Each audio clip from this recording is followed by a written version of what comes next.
sweetheart. After work, dira ka naman. Ano mo sweetheart ko? Ay! Hello mga kasisi! Nagreliyo pa ko.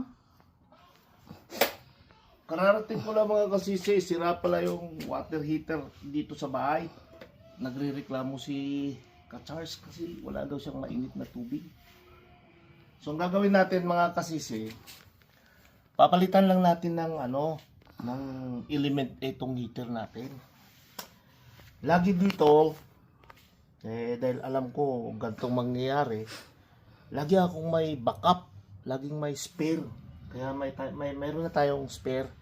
So hindi na tayo bibili pa kasi alam ko ito nasisira talaga to. Mga 2 years, ganun yung mga span niya eh. Tapos, una yung gagawin mga kasisi, check nyo muna baka may power. Kumbaga may kuryente. So, ganito lang ginagawa ko mga kasisi. Yan. So, meron siyang 2 volts. Yung 2 volts na yan, residual voltage lang yan. Residual na. Normal lang yan.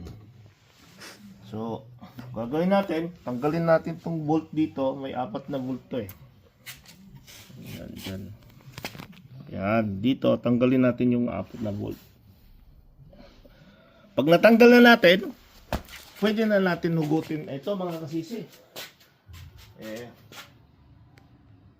Tapon muna natin yung sigarilyo natin baka pagalitan tayo ni Ka-Charles.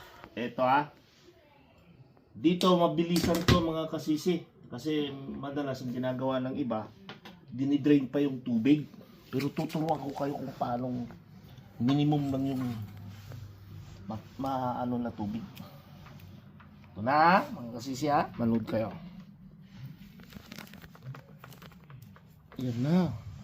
Parang ayaw Pero madali na yan mga kasisi ko.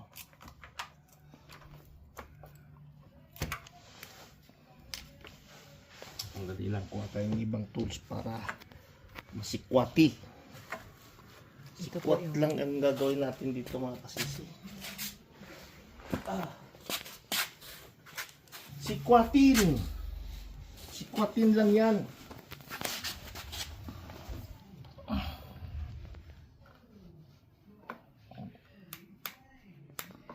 Bubulwak yung tubig dito eh. So yun lang mga kasisi, update ko kayo Bye bye.